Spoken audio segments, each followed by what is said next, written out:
Cable TV operators അസോസിയേഷന്റെ 14ാമത് എറണാകുളം ജില്ലാ സമ്മേളനം പി.ജെ. ജോബി നഗറിൽ നടന്നു. ഇതോടനുബന്ധിച്ച് നടന്ന പ്രതിനിധി സമ്മേളനം സംസ്ഥാന പ്രസിഡന്റ് അബൂബക്കർ സിദ്ദിഖ് ഉദ്ഘാടനം ചെയ്തു. കേബിൾ ടിവി ഓപ്പറേറ്റേഴ്സ് അസോസിയേഷന്റെ 14ാമത് എറണാകുളം ജില്ലാ സമ്മേളനം പി.ജെ. ജോബി നഗറിൽ പറവൂർ സെൻട്രൽ ഓഡിറ്റോറിയത്തിൽ നടന്നു. പ്രകടനത്തോടെയാണ് സമ്മേളന പരിപാടികൾ ആരംഭിച്ചത്.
ജില്ലാ പ്രസിഡന്റ് സുധീഷ് പട്ടണം പതാക ഉയർത്തി. തുടർന്ന് നടന്ന പ്രതിനിധി സമ്മേളനം സംസ്ഥാന പ്രസിഡന്റ് അബൂബക്കർ സിദ്ദിഖ് ഉദ്ഘാടനം ചെയ്തു. ഒരുപാട് ടെലികോം കമ്പനികൾ ഉണ്ടായിരുന്നു. ഇന്ന് എത്ര കമ്പനികളാണുള്ളത്? വഡാഫോൺ ഉണ്ടായിരുന്നു, ഐഡിയ ഉണ്ടായിരുന്നു. ഇന്ന് രണ്ടും ചേർന്ന് VI ഉള്ളൂ. എയർടെൽ, ജിയോ, VI 3 കമ്പനികളായി. പിന്നെ നമ്മുടെ BSNL ആയി അവസാനിച്ച് എല്ലാത്തിനെയും കീഴടക്കി. അങ്ങനെ കീഴടക്കി നടത്തിക്കോട്ടെ, സിമ്മിന്റെ കച്ചവടമായിട്ട് പോട്ടെ എന്ന് വിചാരിച്ചപ്പോൾ അതാ വരുന്നത് ഫൈബർ വഴിയുള്ള ഇന്റർനെറ്റ് നമ്മുടെ മേഖലയിലേക്ക്. കഴിഞ്ഞ കുറച്ച് വർഷങ്ങളായി ഫൈബർ വഴിയുള്ള ഇന്റർനെറ്റിലേക്ക് അങ്ങ് ഇറങ്ങി. അതായത് പറഞ്ഞത് ഒരു ബിസിനസ്സും വിടുന്ന വിടില്ല, ഒരു ചെറുകിട സംരംഭത്തെയും വിടുന്ന വിടില്ല. അപ്പോൾ വലിയ ശൃംഖലയായി ഫൈബർ രംഗത്ത് ഇന്ത്യയിലാകെ 50% വരുന്ന ഇന്റർനെറ്റ് അവരുടെ കയ്യിലായി. കേരളത്തിലോ 20% ആവുന്നില്ല. അപ്പോൾ ഈ കൊച്ചു സംരംഭത്തെ വെറുതെ വിടുമോ? ഞങ്ങളുടെ ബിസിനസ് ഡിജിറ്റലും കേബിളും ഞങ്ങളുടെ കയ്യിൽ, ഇന്റർനെറ്റ് ഞങ്ങളുടെ കയ്യിൽ. അതുമായി കേരളത്തിൽ ഇങ്ങനെ ഒരു ചെറിയ സംവിധാനം അതിശക്തമായി നിൽക്കുക. ഇവിടെ വേരുറപ്പിച്ച മൾട്ടിനാഷണൽ കമ്പനികളെ വേരോടെ പിഴുതെറിയുന്നത് പോലെ. അതേ പറഞ്ഞ 15 നിന്ന് 8,85,000-ലേക്കും 7 ലക്ഷത്തിൽ നിന്ന് 2 ലക്ഷത്തിലേക്കും അത് ഇനി ക്രമേണ ഇല്ലാതാവുന്നതിലേക്കും ജൈത്രയാത്ര തുടരുകയാണ്. വെറുതെയല്ല, വലിയ വലിയ പോരാട്ടങ്ങൾ. KSEB സമരത്തിൻ്റെ ഒപ്പം തന്നെയാണ് പേച്ചാലുകൾക്കെതിരായ പോരാട്ടം. ആ പേച്ചാലുകൾക്കെതിരായ പോരാട്ടം എന്ന് പറഞ്ഞത് നിസ്സാരമാണ്. ഒരുപാട് ചാനലുകൾ ഇങ്ങനെ ഫ്രീ ടു എയറിൽ ഇങ്ങനെ വരിക, പിന്നീട് അത് ഓരോന്നായി പേ ഫോർമാറ്റിലേക്ക് പോവുക. ആ പേ ഫോർമാറ്റിൽ പോകുമ്പോൾ അന്ന് പല കമ്പനികളാണ് അന്നത്തെ അനലോഗ് കണ്ടന്റുകൾ കൈകാര്യം ചെയ്തുകൊണ്ടിരിക്കുന്ന ഒരുപാട് കമ്പനികളുണ്ടായിരുന്നു, ചെറിയ ചാനലുകളായിരുന്നു. ജില്ലാ പ്രസിഡന്റ് സുധീഷ് പട്ടണം അധ്യക്ഷത വഹിച്ചു. ഈ ഒരു COA എന്ന് പറയുന്ന സംഘടനാ രൂപത്തിൽ നിന്നാണ് KCCA-ലും നമ്മുടെ മറ്റ് ബിസിനസ് സംരംഭങ്ങളുമെല്ലാം രൂപപ്പെട്ടു വന്നു. അപ്പോൾ ഈ മാതൃസംഘടന ശക്തമായി നിലനിന്നെങ്കിൽ മാത്രമേ നമ്മുടെ അനുബന്ധ ബിസിനസ് സ്ഥാപനങ്ങളും ശരിയായ രീതിയിൽ നിലനിർത്തി മുന്നോട്ട് കൊണ്ടുപോകാൻ സാധിക്കുകയുള്ളൂ.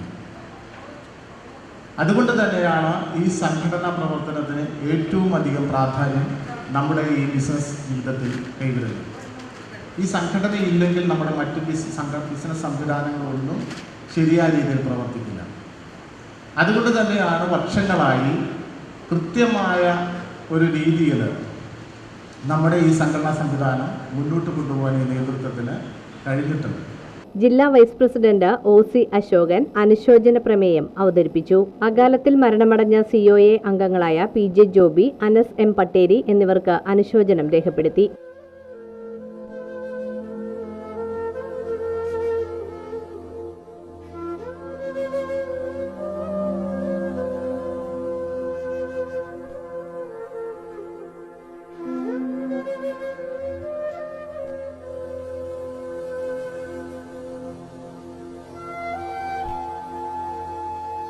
ജില്ലാ സെക്രട്ടറി ബിജു ജോസഫ് പ്രവർത്തന റിപ്പോർട്ടും ജില്ലാ ട്രഷറർ TS സന്തോഷ് സാമ്പത്തിക റിപ്പോർട്ടും ഇന്റേണൽ ഓഡിറ്റർ ഓഡിറ്റ് റിപ്പോർട്ടും സംസ്ഥാന വൈസ് പ്രസിഡന്റ് പ്രവീൺ മോഹൻ സംഘടനാ റിപ്പോർട്ടും അവതരിപ്പിച്ചു.